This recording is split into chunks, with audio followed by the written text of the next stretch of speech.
Are you a soul, or do you have a soul? And what even is a soul? I felt compelled to make this video because I feel as though many people use this word soul and they themselves don't even have a clear understanding of what it actually is that they're saying. They just have the vague idea that the soul is something that seems to survive the death of the body, but what actually is it, aside from just saying that it survives the body? What is the soul? Well, this video is going to offer a model of what the soul is, and if you resonate with it, then you're free to use it. Now, if I'm being honest, I don't use the word soul too often. It's not really part of the lexicon over here because there is so much ambiguity surrounding it, and so it just saves me a lot of extra explanation to not even use the word. But if I were to use the word soul, this is what I would mean by it. It's essentially synonymous with attention. It's a particular contraction of awareness. It's awareness itself appearing to localize into an apparent center of experience. Now, if you haven't seen my other videos about non-duality, awareness is essentially undivided. In reality, there is only one awareness, and it's appearing to divide itself into multiple centers of experience. These apparent centers of experience aren't real centers of experience. There's not a real boundary to them, but it is this undivided awareness seeming to contract itself into an apparent center of experience.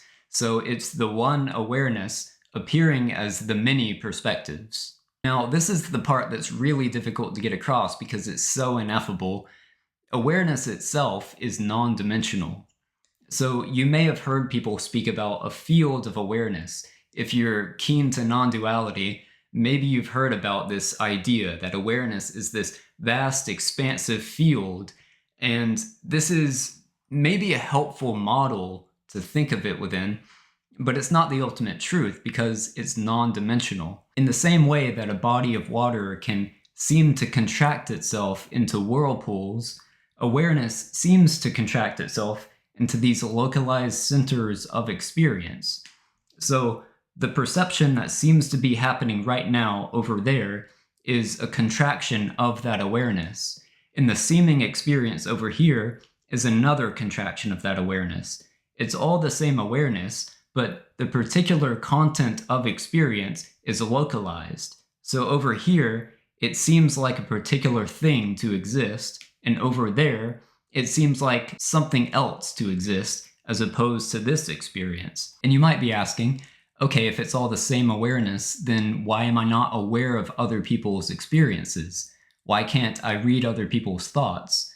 And that's the illusion of separation. In order for there to be an experience at all, there has to at least be the illusion of separation. Because if all beings in existence shared the same experiences, if they were all superimposed on top of one another, then there wouldn't be able to be the possibility of a coherent experience at all in order for any individual to survive. It would just be a complete cacophony of sensations, and you wouldn't really be able to distinguish any perceivable thing. So there has to at least be this illusion of separation for anything to seem to happen in the first place. And this is essentially what the soul is. It's that apparent center of experience, and it does in fact survive the death of the body. It's not bound to it. So when the body passes away, it can travel to other realms and have other experiences, and the whole time it maintains this illusion of separateness from everything. The story that I am a separate, exclusive individual from other things and people. That story persists until the karma runs out or enlightenment just dawns, that all is undivided, that the separation is the illusion. When that becomes obvious, then this contraction of awareness, it becomes unraveled in a sense. It relaxes, it releases. It's the whirlpool undoing itself and the body of water smoothing itself back out. So that's essentially what enlightenment is like. It's that contraction of awareness undoing itself. It's not a new thing that happens. It's actually an undoing. It's the obviousness that that seeming center of experience was an illusion the whole time. And in case you're wondering, on the right here, this is a downward or upward view of this contraction of awareness. And this would be like a side view of that contraction of awareness. It's essentially like a toroidal field. It has a twisting, spirally kind of contortion to it. And this is how the whole conscious experience seems to manifest. It's this contraction of awareness that forms a seeming center of I-ness, the capital I, me.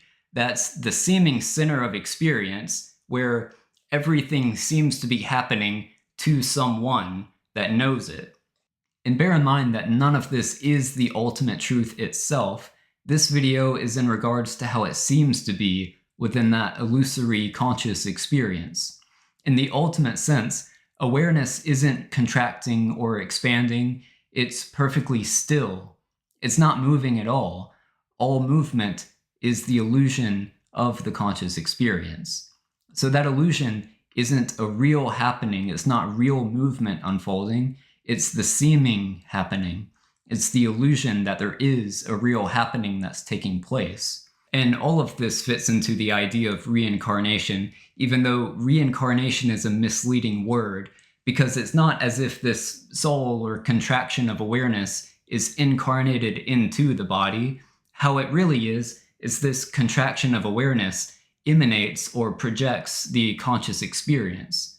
So the experience that there is a physical human body navigating the world, that's an experience that's being projected from this awareness. It's not that there's actually a separate thing that's inside the physical body.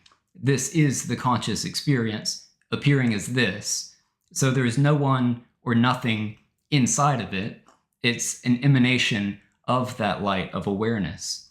And this rebirth or reincarnation, whatever you want to call it, it persists until the karma runs out or until all of the attachments are released.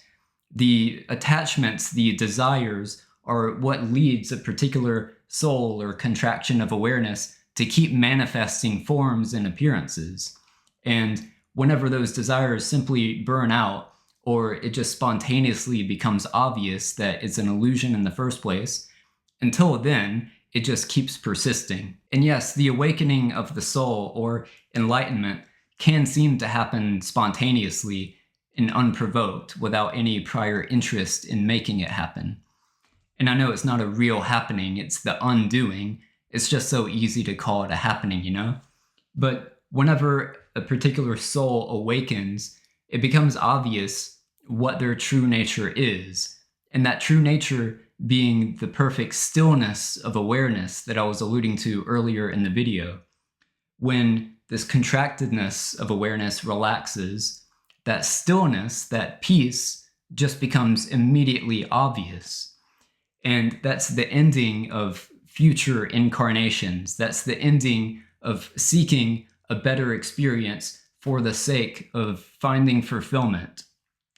That's actually the whole reason why the soul manifests anything at all, because it feels that it's a particular separate center of experience. And in being a separate center of experience, that means that it feels that it's lacking something.